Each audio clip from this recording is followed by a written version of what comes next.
ஒரு லாரி வந்து கார்னர்ல நிக்க வச்சிட்டு இருக்காங்க. வேகத்துல வந்த ஸ்பீட்ல நேரா கொண்டு போய் மோதுறதுல ஸ்பாட்லயே வந்து பாத்தீங்கன்னா மிஸ்பான்ற ஒரு பெண் வந்து உயிரிழந்துட்டாங்க. மீதி 4 பேரின் நிலைமை ரொம்ப கவலைக்கிடமா இருக்கு. 1 crore கொடுத்து BMW வாங்கியிருக்கோம். நம்ம என்ன ஸ்பீட்ல போனாலும் அது தரையில போனாலும் சரி ஆகாயத்துல கூட போகும் அப்படின்னு அவங்களுக்குள்ள ஒரு மைண்ட் செட். அது அப்படி கிடையாது.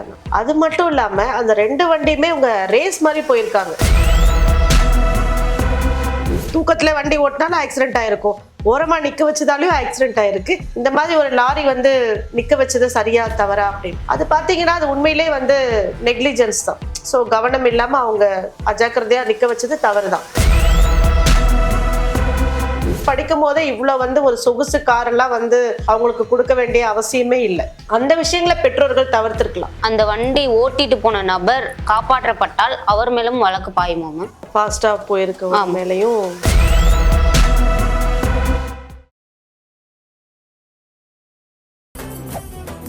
மெரிபா பன்னீர் சோடா. ஐ ட்ரஸ்ட் மெரிபா. கிங் டிவி நேயர்களுக்கு வணக்கம். இன்றைய சிறப்பு நிகழ்ச்சியில் நம்முடன் இணைந்திருக்கிறார் வழக்கறிஞர் புஷ்பவதி அவர்கள். வணக்கம் மேம். வணக்கம். நேற்றைய தினத்துல மருத்துவக் கல்லூரி மாணவர்கள் மகாபலிபுரம் வரைக்கும் போயிருக்காங்க. திரும்பி வரும்போது ஒரு கார் ஆக்சிடென்ட், BMW கார்னு சொல்லிட்டு பாதுகாப்பு நிறைந்தது அப்படின்னு சொல்றாங்க. இருந்தாலும் அதுல ஒரு மாணவி வந்து உயிரிழந்திருக்காங்க. என்ன நடந்துச்சு மேம்?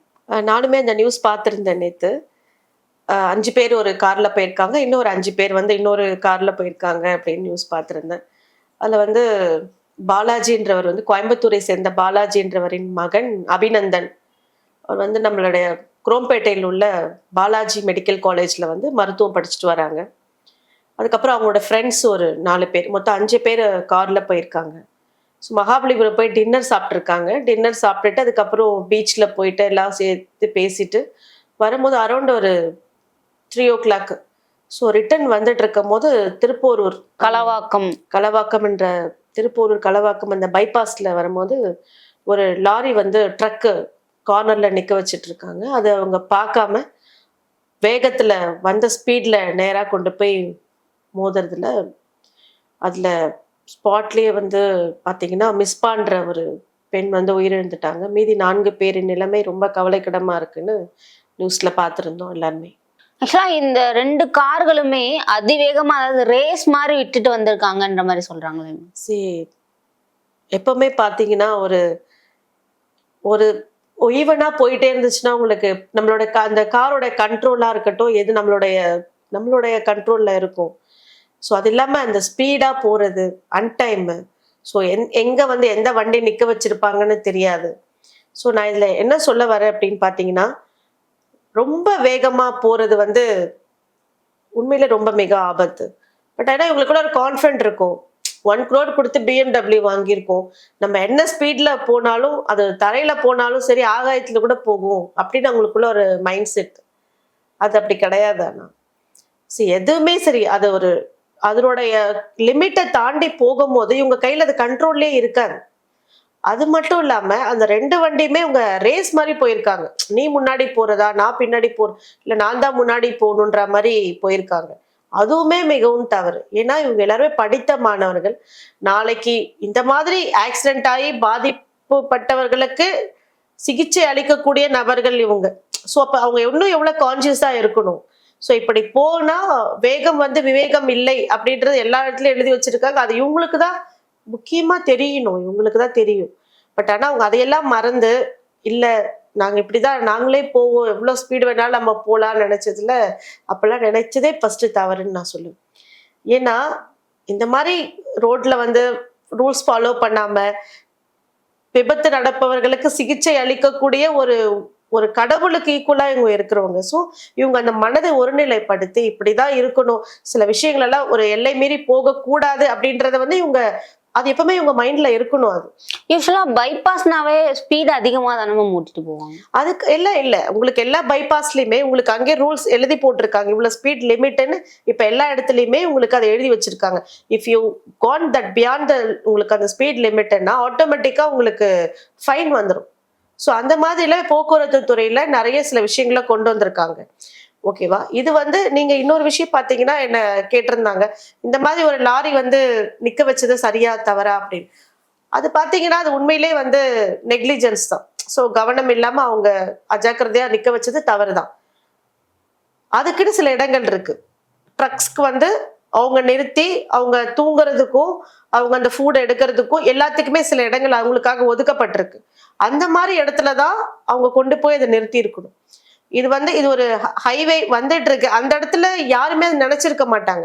இப்ப அவங்க ஸ்பீடா வரும்போது கூட அந்த இடத்துல ட்ரக் இருக்கும், லாரி இருக்கும்னு அவங்க யோசிச்சிருக்க மாட்டாங்க. இன்னொன்னு 3 மணின்றது இப்ப நார்மலாவே பனிக்காலமா இருக்குதுல, காலையில 6 மணிக்கு உங்களுக்கு வந்து என்ன வண்டி முன்னாடி இருக்குன்றது தெரியாது இல்லையா? சோ அந்த மாதிரி சமயத்துல 3 மணின்றப்ப அந்த வண்டி நின்று தெரிஞ்சிருக்க வாய்ப்பு இல்லை தானே? இல்ல அது இப்ப பனிமூட்டம் இருக்கிறதால வந்து வாய்ப்புகள் இல்லைதான். அதனாலதான் நான் சொல்ல வரேன், அந்த மாதிரி இவங்க நினைச்ச இடத்துல எல்லாம் அந்த ட்ரக்கை நிக்க வைக்க கூடாது. இவங்க அதுக்காக ஒதுக்கப்பட்டிருக்கிற இடத்துலதான் அந்த ட்ரக்கை கொண்டு போய் அவங்க பார்க் பண்ணியிருக்கணும். இவங்க வந்து நினைச்ச இடத்துல நீங்க சொல்ற மாதிரி அந்த பனிமூட்டத்துல அவங்களால அதை கான்சென்ட்ரேட் பண்ணியிருக்க முடியாது. ஸோ இவங்களோட ஃபோக்கஸ் வந்து ஃபாஸ்டா போகணுன்றது மட்டும்தான். ஆனா அந்த இடத்துல வந்து ஒரு அங்க லாரி ஒண்ணு நிக்குதுன்றதை இவங்க மைண்ட்ல கொண்டு வந்திருக்க மாட்டாங்க. அப்பார்ட் ஃப்ரம் தட் நீங்க ஸ்பீடா போக வேண்டிய அவசியமே இல்லை. நீங்க ரூமுக்கு போறீங்க, எல்லாரும் ஹாஸ்டலுக்கு தான் போறீங்க நீங்க. சோ அது ஒரு டைம்ல ரீச் ஆனா இப்போ ஒரு 10 நிமிஷத்துல ரீச் ஆகுற நம்ம ஒரு 20 நிமிஷம் ரீச் ஆனா ஒன்னும் ஆயிட மாட்டோம். சோ அதை வந்து எல்லாருமே அதை மனசுல வச்சுட்டு தான் நம்ம செயல்படுத்தணும்னு வச்சுக்கோங்களேன். இப்ப உள்ள ஜெனரேஷன் எல்லாமே அந்த என்ஜாய்மெண்ட்டை ரொம்ப ஆசைப்படுறாங்களா மேம்? ரொம்ப ஆசைப்படுறாங்க தான். ஆனா அன்னைக்கு ஒரு நாள் தான் ஆசைப்பட முடியுது. இன்னைக்கு அடுத்த நாள் ஆசைப்படுறதுக்கு அவங்க இல்லையே. சோ நம்ம இதுல என்ன சொல்ல வரோம் அப்படின்னா, அந்த என்ஜாய்மெண்ட்டை எதுவா இருந்தாலுமே ஒரு கட்டுப்பாடு இருக்கணும், ஒரு வரைமுறை இருக்கணும்.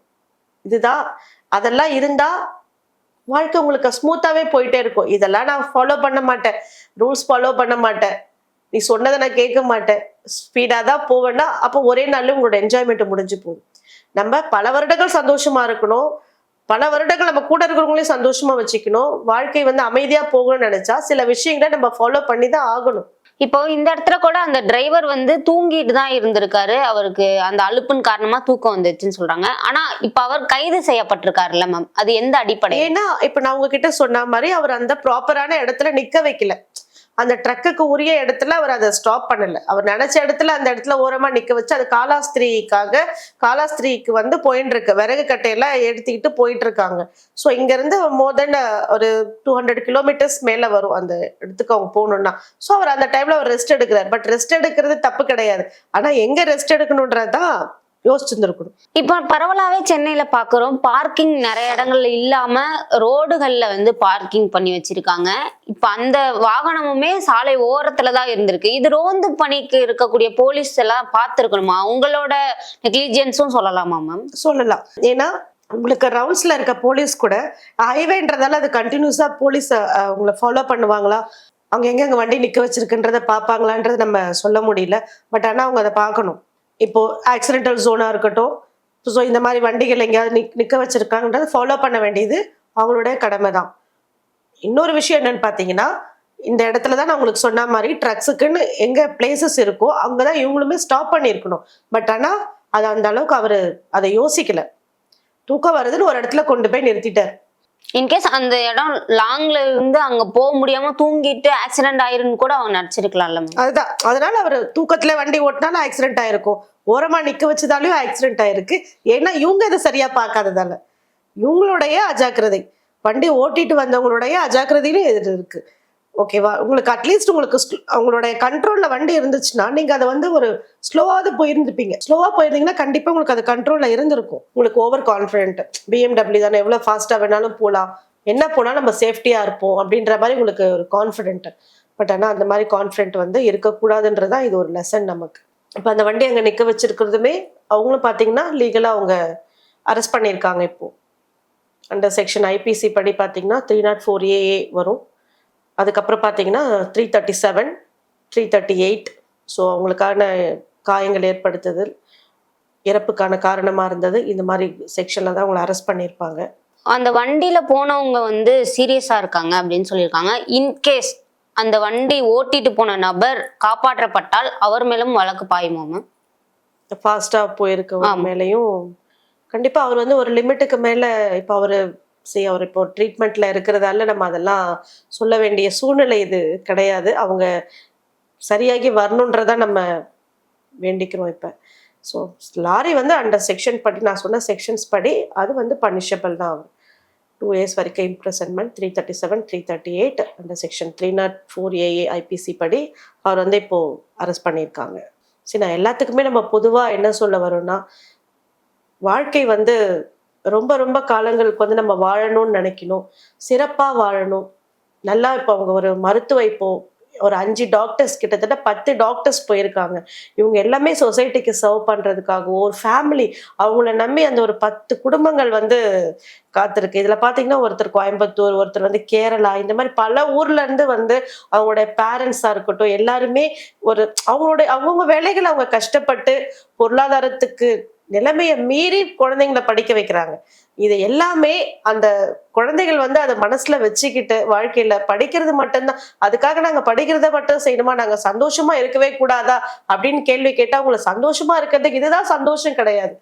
நீங்க நைட்டு 3 மணிக்கு ஒரு ஃபாஸ்டா போறதுதான் ஒரு சந்தோஷம் கிடையாது. இது எல்லாமே நம்மளுடைய ஆசைகளுக்கு மீறி வர பேராசைகள். இதெல்லாம் சில விஷயங்களை நம்ம கண்ட்ரோல் பண்ணி, சில விஷயம் நம்ம தியாகம் பண்ணினாதான் ஒரு விஷயம் நமக்கு வந்து முழுமையா அடைய முடியும்.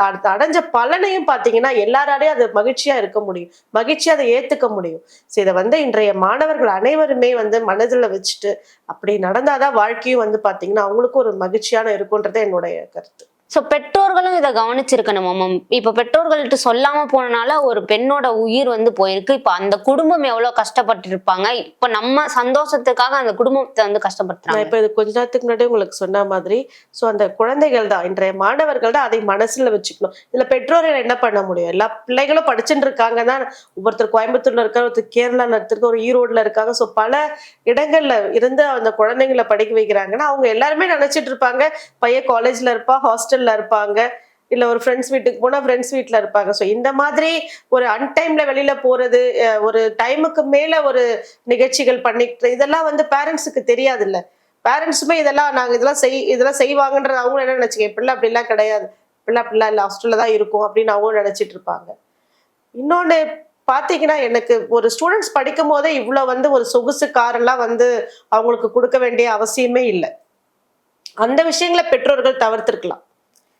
அவங்க வந்து அவங்களுக்கு அந்த கஷ்டங்கள் தெரியணும். ஸோ ஒரு மருத்துவ படிக்க போயிருக்காங்கன்னா அதுல மட்டும்தான் அவங்க அந்த கவனத்தை எல்லாமே அதுல செலுத்தணும்னு அந்த பேரண்ட்ஸ்மே நினைக்கணும். ஃபர்ஸ்ட் இயர் படிக்கும் போது, செகண்ட் இயர் படிக்கும்போது ஒரு BMW காரை கொடுத்து அவங்களை என்கரேஜ் பண்றது வந்து பிள்ளைகள் அதை பாசிட்டிவா எடுத்துக்கலையே. அந்த கார் எடுத்துட்டு இப்படிதான் வந்து ஒரு அன்டைம்ல போய் ஊர் சுத்திட்டு வரணும் தான் நினைக்கிறாங்களே தவிர அது நல்ல விஷயங்களுக்கு அவங்க உபயோகப்படுத்தணும்னு நினைக்கலையே.